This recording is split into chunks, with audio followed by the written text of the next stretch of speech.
ஆதியாகமம் 22ஆம் அதிகாரம். இந்த காரியங்கள் நடந்த பின்பு தேவன் ஆபிரகாமை சோதித்தார். எப்படியெனில், அவர் அவனை நோக்கி, ஆபிரகாமே என்றார். அவன், இதோ அடியேன் என்றான். அப்பொழுது அவர், உன் புத்திரனும் உன் ஏகசுதனும் உன் நேசகுமாரனுமாகிய ஈசாக்கை நீ இப்பொழுது அழைத்துக் கொண்டு மோரியா தேசத்துக்குப் போய், அங்கே நான் உனக்கு குறிக்கும் மலைகள் ஒன்றின் மேல் அவனை தகனபலியாக பலியிடு என்றார். ஆபிரகாம் அதிகாலையில் எழுந்து தன் கழுதையின் மேல் சேணங்கட்டி தன் வேலைக்காரரில் 2 பேரையும் தன் குமாரன் ஈசாக்கையும் கூட்டிக் கொண்டு தகனபலிக்கு கட்டைகளையும் பிளந்து கொண்டு தேவன் தனக்கு குறித்த இடத்திற்கு புறப்பட்டு போனான். 3ஆம் நாளில் ஆபிரகாம் தன் கண்களை ஏறெடுத்து பார்த்து தூரத்திலே அந்த இடத்தை கண்டான். அப்பொழுது ஆபிரகாம் தன் வேலைக்காரரை நோக்கி, நீங்கள் கழுதையை நிறுத்தி இங்கே காத்திருங்கள், நானும் பிள்ளையாண்டானும் அவ்விடம் மட்டும் போய் தொழுது கொண்டு உங்களிடத்துக்கு திரும்பி வருவோம் என்றான். ஆபிரகாம் தகன பலிக்கு கட்டைகளை எடுத்து தன் குமாரனாகிய ஈசாக்கின் மேல் வைத்து தன் கையிலே நெருப்பையும் கத்தியையும் எடுத்துக் கொண்டான். இருவரும் கூடி போனார்கள்.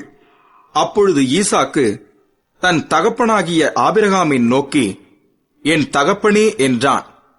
அதற்கு அவன், என் மகனே, இதோ இருக்கிறேன் என்றான். அப்பொழுது அவன், இதோ நெருப்பும் கட்டையும் இருக்கிறது, தகன பலிக்கு ஆட்டுக்குட்டி எங்கே என்றான். அதற்கு ஆபிரகாம், என் மகனே, தேவன் தமக்கு தகனபலிக்கான ஆட்டுக்குட்டியை பார்த்துக் கொள்வார் என்றான். அப்புறம் இருவரும் கூடிப்போய் தேவன் அவனுக்கு சொல்லியிருந்த இடத்துக்கு வந்தார்கள். அங்கே ஆபிரகாம் ஒரு பலிபீடத்தை உண்டாக்கி கட்டைகளை அடுக்கி தன் குமாரனாகிய ஈசாக்கை கட்டி அந்த பலிபீடத்தில் அடுக்கிய கட்டைகளின் மேல் அவனை கிடத்தினான். பின்பு ஆபிரகாம் தன் குமாரனை வெட்டும்படிக்கு தன் கையை நீட்டி கத்தியை எடுத்தான். அப்பொழுது கர்த்தருடைய தூதனானவர் வானத்திலிருந்து, ஆபிரகாமே, ஆபிரகாமே என்று கூப்பிட்டார். அவன், இதோ அடியேன் என்றான். அப்பொழுது அவர், பிள்ளையாண்டான் மேல் உன் கையை போடாதே, அவனுக்கு ஒன்றும் செய்யாதே, நீ அவனை உன் புத்திரன் என்றும் உன் ஏகசுதன் என்றும் பாராமல் எனக்காக ஒப்புக் கொடுத்தபடியினால் நீ தேவனுக்கு பயப்படுகிறவன் என்று இப்பொழுது அறிந்திருக்கிறேன் என்றார். ஆபிரகாம் தன் கண்களை ஏறெடுத்து பார்க்கும்போது, இதோ பின்னாக புதரிலே தன் கொம்புகள் சிக்கிக் கொண்டிருந்த ஒரு ஆட்டுக்கடாவை கண்டான். அப்பொழுது ஆபிரகாம் போய் கடாவை பிடித்து அதை தன் குமாரனுக்கு பதிலாக தகன பலியிட்டான். ஆபிரகாம் அந்த இடத்துக்கு ஏகோவாயீரே என்று பெயரிட்டான். அதனாலே கர்த்தருடைய பர்வதத்திலே பார்த்துக் கொள்ளப்படும் என்று இந்நாள் வரைக்கும் சொல்லப்பட்டு வருகிறது.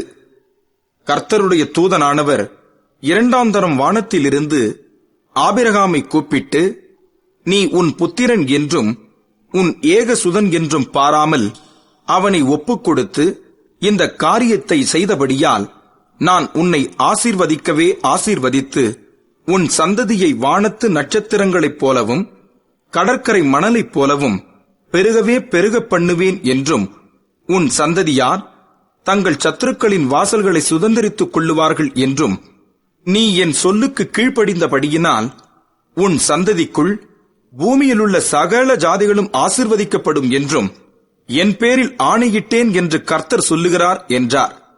ஆபிரகாம் தன் வேலைக்காரரிடத்துக்கு திரும்பி வந்தான். அவர்கள் எழுந்து புறப்பட்டு ஏகமாய் பெயர்சபாவுக்குப் போனார்கள். ஆபிரகாம் பெயர்சபாவிலே குடியிருந்தான். இந்த காரியங்கள் நடந்த பின்பு ஒருவன் ஆபிரகாம் இடத்தில் வந்து, மில்காளும் உன் சகோதரனாகிய நாகோருக்கு பிள்ளைகளை பெற்றாள். அவர்கள் யார் என்றால், முதற் பேரான ஊத்ஸ், அவன் தம்பியாகிய பூஸ், ஆராமுக்கு தகப்பனாகிய கேமுவேல், கேசேத், ஆசோ, பில்தாஸ், இத்லாப், பெத்துவேல் என்பவர்கள். பெத்துவேல் ரெபெக்காளை பெற்றான் என்று அறிவித்தான். அந்த 8 பேரை மில்காள் ஆபிரகாமுடைய சகோதரனாகிய நாகோருக்கு பெற்றாள். ரேயுமாள் என்று பெயர் கொண்ட அவனுடைய மறுமனையாட்டியும் தேபா, காகாம், தாகாஸ், மாகா என்பவர்களை பெற்றாள்.